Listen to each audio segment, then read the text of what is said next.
Hello guys, welcome to advance and मैं हूं आपका दोस्त अश्विनी कुमार। और जैसा कि अभी जेएसएससी के वेबसाइट पे एक नया नोटिफिकेशन आया है, आपका 12th पास जो एलडीसी वाले हैं उनके लिए एक नई वैकेंसी निकाली गई है झारखंड कर्मचारी चयन आयोग के द्वारा। इसका आपका विज्ञापन संख्या 15/2023 है। झारखंड इंटरमीडिएट स्तर कंप्यूटर ज्ञान एवं कंप्यूटर में हिंदी टंकन अहर्ता धारक पद हेतु संयुक्त प्रतियोगिता परीक्षा 2023 नियमित भर्ती जो है इसको निकाला गया है ना। इसमें टोटल नंबर ऑफ पोस्ट जो है वो 863 है। ये सारा डिटेल्स है, थोड़ा जो इंपॉर्टेंट पॉइंट्स है उसी को हम लोग देखेंगे। परीक्षा शुल्क 100 रुपए है। एसटी एससी कैंडिडेट्स के लिए परीक्षा शुल्क 50 रुपए है। इसमें जो टोटल जो भर्ती है, मतलब कि जो टोटल रिक्तियां हैं, टोटल जो वैकेंसी निकला है वो कितना है ये देख लेते हैं। योग होता है 863। इसको थोड़ा मैं बड़ा कर दूं आपको देखने में, ठीक है। 863 है। जो इंपॉर्टेंट पॉइंट है उसी पे हम लोग चलते हैं। आगे है सबसे इंपॉर्टेंट चीज होता है वेतनमान, जिसको देख के थोड़ा मजा भी आता है। वैकेंसी एक बार हो जाए, वेतनमान है स्टेनोग्राफर निजी सहायक को पे मैट्रिक्स लेवल 25,500 से 81,100 और निम्न वर्गीय लिपिक पे मैट्रिक्स लेवल 2 19,900 से लेकर 63,200। ठीक है। इसमें आशु लेखन में आपको शॉर्ट हैंड में आशु लिपिक परीक्षा में सफल होने के लिए अभ्यर्थियों को आशु लेखन में 80 शब्द प्रति मिनट तथा हिंदी टंकन जो होता है ना, यानी कि टाइपिंग जो करना है हिंदी में 30 शब्द प्रति मिनट की गति से आपको करना है। तो ये सारा कुछ इसका डिटेल्स है। आगे फिर से हम लोग बढ़ जाते हैं। अब हिंदी टंकन की जो परीक्षा होगी ना वो 25 शब्द प्रति मिनट की गति से 250 शब्दों को 10 मिनट में कंप्यूटर पर टंकित करना होगा। ठीक है। इसमें उत्तीर्णता प्राप्त करने के लिए 2% से अधिक गलतियां नहीं होनी चाहिए, यानी कि 2% तक गलती मान्य है। उससे अगर अधिक हुआ तो फिर दिक्कत है। शैक्षणिक योग्यता क्या है? ऑब्वियस है कि 10+2 लेवल है। आगे बढ़ते हैं। अच्छा, एज न्यूनतम आपका 18 वर्ष रहेगा, जिसकी गणना वो करेंगे 1 अगस्त 2023 से और 1 अगस्त 2019, ये दोनों के बीच में होगा। उसी से आपका न्यूनतम और अधिकतम उम्र की सीमा की गणना की जाएगी। ठीक है। अच्छा, जो जनरल कैटेगरी है उनका 35 वर्ष होना चाहिए। आपका ओबीसी जो है उनको 37 वर्ष होना चाहिए। जो महिला है उन लोगों को 38 वर्ष होना चाहिए। और जो एसटी एससी कैंडिडेट हैं, चाहे वो महिला हो या पुरुष हो, उनको 40 वर्ष का होना चाहिए। 40 वर्ष का आपका ये होना चाहिए, उम्र होना चाहिए। तो ये सारा कुछ डिटेल्स है। अच्छा, अब आगे चलते हैं, थोड़ा बढ़ जाते हैं। आगे है कि रजिस्ट्रेशन के लिए आपका 20 तारीख से 20/10 से, ठीक है, यानी कि 20 अक्टूबर से इसका रजिस्ट्रेशन शुरू हो जाएगा, जो कि 19 नवंबर तक मध्य रात्रि तक आपका रजिस्ट्रेशन होगा। परीक्षा शुल्क का भुगतान 22/11 तक आपको करना है, 22 नवंबर तक करना है। फोटो हस्ताक्षर अपलोड करना है, प्रिंट आउट लेना है, वो 25 तारीख तक है। ठीक है। और कुछ भी त्रुटि हो जाता है जो उसको सुधारने के लिए 27 से 29 तारीख तक, मतलब 27 नवंबर से 29 नवंबर तक का समय आपको दिया जा रहा है। ठीक है। तो ये सारा डिटेल्स है। रजिस्ट्रेशन कब से ओपन हो रहा है? 20 अक्टूबर से। कब तक रहेगा? 19 नवंबर तक रहेगा। 1 महीने का टाइम है। आप लोग कोशिश कीजिएगा पहले ही फिलअप करने का। ठीक है। चलिए आगे बढ़ें। चलिए, अब परीक्षा का स्वरूप क्या होगा उसको हम लोग देख लेते हैं। ओएमआर सीट में होगी। ऐसा नहीं है कि ऑनलाइन कंप्यूटर में एग्जाम होगा, नहीं। ओएमआर सीट में आप लोगों का परीक्षा होगी और नॉर्मलाइजेशन का जरूरत पड़ेगा तो नॉर्मलाइजेशन भी किया जाएगा। जो भी आपका प्राप्तांक रहेगा, जितना भी स्कोर होगा, उसको नॉर्मलाइज किया जाएगा। अब परीक्षा का स्वरूप और पाठ्यक्रम क्या होगा? एक चरण में परीक्षा होगी। एक चरण का मतलब क्या होता है? एक ही दिन में परीक्षा होगी। ठीक है। मुख्य परीक्षा होगी, एक ही दिन में होगी। अब आगे क्या है वो भी देख लेते हैं। परीक्षा में सभी प्रश्न वस्तुनिष्ठ और बहुविकल्पीय होंगे, यानी कि मल्टीपल चॉइस क्वेश्चंस आपसे पूछे जाएंगे। एक प्रश्न में पूर्ण अंक होगा 3, मतलब एक क्वेश्चन सही किए 3 नंबर मिलेगा, गलत कीजिएगा तो 1 अंक की कटौती की जाएगी। नेगेटिव मार्किंग है, सही किए 3 नंबर मिलेगा, गलत किए 1 नंबर कट जाएगा। ठीक है। अच्छा, अब मुख्य परीक्षा क्या होगा कि तीन पत्र होंगे इसमें। ठीक है। और परीक्षा 3 पाली में होगी, एक ही दिन में होगा, 3 पाली में होगा, ठीक है। 3 पेपर रहेगा, पेपर 1, पेपर 2 और पेपर 3। उसी चीज को यहाँ पर दिया गया है। पेपर 1 में आपका 120 भाषा का ज्ञान रहेगा, जिसमें कि हिंदी और अंग्रेजी रहेगा, ठीक है। 120 प्रश्न रहेंगे और परीक्षा की अवधि रहेगी 2 घंटा। अब पेपर 1 भी जो है, तो इसमें आप लोग आप ये क्वेश्चन मत पूछिए कि नेगेटिव मार्किंग है कि नहीं। नेगेटिव मार्किंग बिल्कुल है, सही कीजिएगा 3 नंबर मिलेगा, गलत कीजिएगा 1 नंबर कटेगा, ठीक है।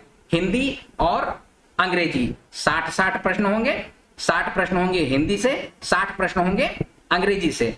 हिंदी में भी कॉम्प्रिहेंशन और व्याकरण से क्वेश्चन रहते हैं, उसी तरह से इंग्लिश में भी ग्रामर और कॉम्प्रिहेंशन से क्वेश्चन रहते हैं। टोटल 120 क्वेश्चन रहेंगे, ठीक है। 2 घंटे का समय मिलेगा। अच्छा, भाषा ज्ञान में आप लोग जो भी क्वालिफाइंग मार्क रहेगा, जो कि आपको 30% अंक लाना रहता है, 30% आपको लाना है। 120 को आप 3 से मल्टीप्लाई करेंगे तो 360 होता है। 360 का 30% आप निकालिएगा तो 108 नंबर के आसपास आता है। उतना आपको लेके आना है, ठीक है। उतना अगर आप ले आते हैं तभी आपका पेपर 2 और पेपर 3 को जांच किया जाएगा, तब आप क्वालिफाई कर गए हैं, तब आपका फर्दर जो कॉपी है पेपर 2 का और पेपर 3 का, उसको जांच किया जाएगा, ठीक है। अब आ जाते हैं पत्र 2 में। पत्र 2 में आप लोग जो भी आपका लैंग्वेज पेपर है उसको आप लोग लीजिएगा। मैं स्पेशली आप लोग को नागपुरिया क्लास लेता हूं, तो नागपुरी इंटरमीडिएट लेवल का जो भी आपको सिलेबस है वो सारा का सारा हमारे टीम के द्वारा, एडू अंकुरन टीम के द्वारा आपको प्रोवाइड कराया जाएगा, ठीक है। पेपर 3 फिर क्या है? पेपर देखिए, पेपर 2 भी जो है ना वो 100 प्रश्न का रहेगा और परीक्षा की अवधि 2 घंटे रहेगी, ठीक है। इसमें भी सही कीजिएगा 3 नंबर मिलेगा, गलत कीजिएगा 1 नंबर कटेगा, ठीक है। यानी कि 300 नंबर का टोटल होगा और उसमें सही करने पे 3 नंबर मिल रहा है, नेगेटिव मार्किंग रहेगा। अब आ जाते हैं पेपर 3 में। सामान्य ज्ञान का रहेगा, उसमें कुल 120 क्वेश्चंस रहेंगे, 2 घंटे का समय दिया जाएगा। इसमें अब क्या क्या है? सामान्य अध्ययन 30 प्रश्न रहेंगे, झारखंड राज्य से संबंधित ज्ञान 40 प्रश्न रहेंगे, कंप्यूटर एवं कंप्यूटर पर हिंदी टंकन से संबंधित प्रश्न ये 50 रहेंगे। इसमें भी सही करने पे 3 नंबर मिलेगा, गलत करने पे 1 नंबर कट हो जाएगा, ठीक है। सामान्य ज्ञान परीक्षा में 30% अंक प्राप्त करना अनिवार्य है, इस बात को आप लोग दिमाग में रखिए। यानी कि इसमें जो है ना 30% इज मस्ट। यानी कि समझ में यही आता है कि पेपर 2 ही आपका जो होता है वो आपका रैंकिंग बनाएगा, वही आपको मतलब कि सिलेक्शन के लिए तो खैर सब में पास होना जरूरी है, लेकिन ये जो पेपर 2 है वो ज्यादा इंपॉर्टेंट है। अब मैं नागपुरी का क्लासेस लेता हूं, इसलिए नागपुरी को चलिए अभी हम लोग देखते हैं कि उसका सिलेबस क्या है। तो ये देखिए आपका नागपुरी है। नागपुरी का जो सिलेबस है वो आपको दिया गया है। नागपुरी 2 पार्ट में है। पहला पार्ट है व्याकरण, दूसरा पार्ट है साहित्य। व्याकरण में आपको वर्ण, संज्ञा, सर्वनाम, लिंग, वचन, कारक, विशेषण, क्रिया विशेषण, काल, धातु, क्रिया, वाच्य, अव्यय, उपसर्ग, प्रत्यय, समास, अनेक शब्द के बदले एक शब्द, विलोम शब्द, पर्यायवाची शब्द और समानार्थी शब्द पढ़ना। तो ये जितना भी है ना एडू अंकुरन चैनल के माध्यम से आपको कराया जाएगा और ऑलरेडी इसके वीडियोस अपलोड किए जा चुके हैं, ठीक है। साहित्य में नागपुरी लोक साहित्य, लोकगीत, लोक कथा, बुझौल, कहावत और मुहावरे पढ़ने हैं।